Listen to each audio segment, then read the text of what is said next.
حسین بن جابر نے بیان کیا کہ کوفہ میں ایک محدث تھے جو ہمارے سامنے احادیث بیان کرتے تھے۔ جب وہ احادیث بیان کر کے فارغ ہوتے تو لوگ منتشر ہو جاتے، مگر چند آدمی اپنی جگہ پر بیٹھے رہتے تھے۔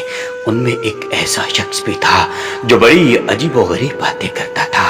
ویسی باتیں مجھے کسی زبان سے بھی سننے کا موقع نہیں ملا، چنانچہ میں بھی اس کے پاس جا کر بیٹھ جایا کرتا تھا۔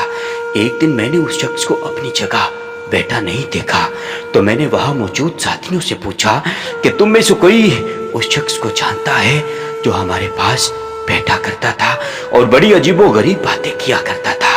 ایک شخص بولا، ہاں میں اس آدمی کو جانتا ہوں۔ میں نے کہا، کیا تم مجھے اس شخص کے گھر لے جا سکتے ہو؟ میں اس شخص کے ساتھ اس اجنبی کے گھر گیا، اس کے دروازے پر دستک دی۔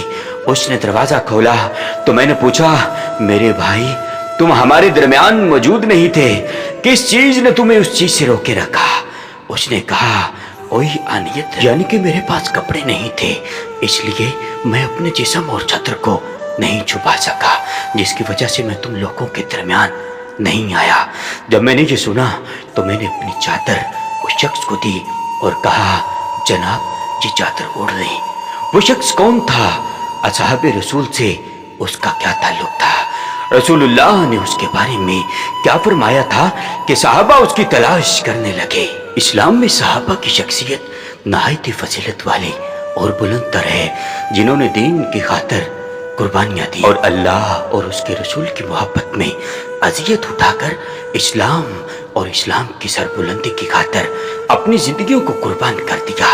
یہ وہ لوگ تھے جنہوں نے رسول اللہ کی صحبت پائی اور رسول اللہ کے ساتھ زندگی بسر کی، جہاد کیا، ہجرت کی، یہاں تک کہ رسول اللہ صلی اللہ علیہ وآلہ وسلم کے عشق میں اس دنیا سے رخصت ہو گئے۔ تاریخ نے لکھا کہ ان اصحاب میں ایک ایسا شخص بھی تھا کہ جنہیں رسول اللہ صلی اللہ علیہ وآلہ وسلم کا ساتھ اور صحبت نصیب نہ ہو سکی، اس کے باوجود وہ رسول اللہ صلی اللہ علیہ وآلہ وسلم کی محبت اور عقیدت میں دوسرے اصحاب سے کم نہ تھے۔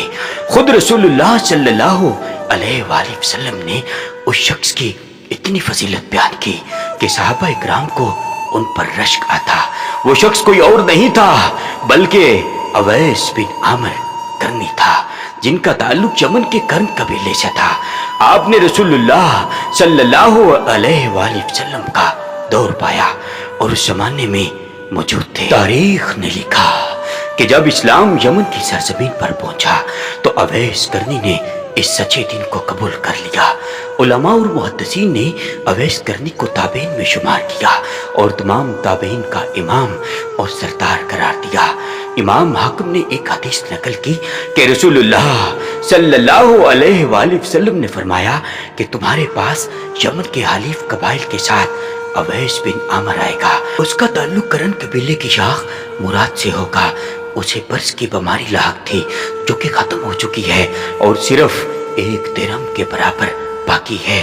وہ اپنی والدہ کے ساتھ نہایت ہی اچھا سلوک کرتا ہے، اگر وہ اللہ پر قسم بھی ڈالتے تو اللہ اس کی قسم پوری فرما دے گا، لہٰذا اگر تم اسے ملے تو اپنے لیے استغفار کروا سکو تو ضرور کروانا۔ ایک اور روایت کے مطابق حضرت عمر فاروق رضی اللہ تعالی عنہ 10 سالوں تک حضرت اویس کو تلاش کرتے رہے، یہاں تک کہ حج کے موقع پر جب لوگ یمن سے مکہ آئے تو حضرت عمر نے انہیں جمع کیا اور ان سے پوچھا کہ تم میں سے جو بھی قبیلہ مراد کا ہو وہ کھڑا ہو جائے، لہٰذا قبیلہ مراد کے لوگ کھڑے ہو جاتے ہیں اور باقی بیٹھ جاتے ہیں۔ اس کے بعد فرمایا کہ تم سے کوئی شخص اویس نامی آدمی کو جانتا ہے؟ یہ پوچھتے پوچھتے حضرت عمر خود اویس کے پاس آئے اور پوچھا، کیا تمہارا نام اویس ہے؟ انہوں نے کہا، ہاں میرا نام اویس ہے۔ حضرت عمر نے فرمایا کہ تمہارا قبیلہ مراد کی شاخ کرن سے ہے؟ انہوں نے کہا، ہاں۔ حضرت عمر نے پوچھا کہ کیا تمہیں برس تھا؟ وہ ٹھیک ہو گیا مگر درہم برابر باقی ہے۔ حضرت عمر فاروق رضی اللہ تعالی عنہ نے پوچھا، تمہاری ماں ہے؟ اویس نے کہا، جی ہاں ہے۔ تو حضرت عمر فاروق رضی اللہ تعالی عنہ نے کہا، رسول اللہ صلی اللہ علیہ وآلہ وسلم نے فرمایا تھا، اے عمر تمہارے پاس اویس نامی شخص یمن کے گروہ کے ساتھ آئے گا۔ وہ قبیلہ مراد سے ہوگا جو کرن کی ایک شاخ ہے، اس کو برس تھا، وہ ٹھیک ہو گیا ہے مگر درہم کے برابر باقی ہے۔ اس کی ایک ماں ہے، اس کا حال یہ ہے کہ اگر وہ اللہ کے بھروسے پر قسم کھا لے تو اللہ اس کو سچا کرے۔ عمر اگر ہو سکے تو اویس سے اپنے لیے دعا کروا لینا، تو اب آپ میرے لیے دعا کیجئے۔ لہذا حضرت اویس نے حضرت عمر فاروق رضی اللہ تعالی عنہ کی بخشش کے لیے دعا فرمائی۔ اس کے بعد حضرت عمر نے پوچھا، اے اویس تم کہاں جانا چاہتے ہو؟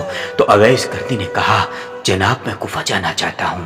حضرت عمر فاروق رضی اللہ تعالی عنہ نے فرمایا، تمہیں کوفہ کے حاکم کے نام ایک خط لکھ دوں گا۔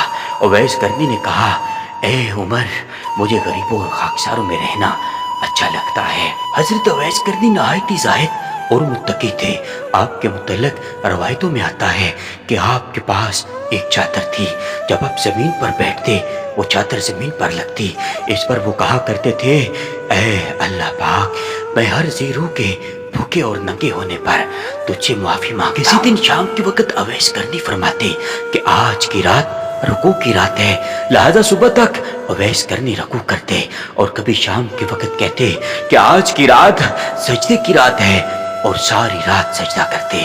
بعض اوقات شام کے وقت اپنے گھر میں موجود اضافی کھانا پینا اور لباس سب کچھ صدقہ کر دیتے اور کہتے، اے اللہ اگر کوئی بھوک سے مر گیا تو میرا محاسبہ مت کرنا، اور اگر کوئی ننگا فوت ہو گیا تو مجھ سے حساب نہ لینا۔ تاریخ نے لکھا کہ آپ نابینا والدہ کی دیکھ بھال اور خدمت کی وجہ سے رسول اللہ صلی اللہ علیہ وآلہ وسلم کی خدمت میں حاضر نہ ہو سکے، لیکن غیبی طور پر اللہ نے انہیں خبر پہنچائی۔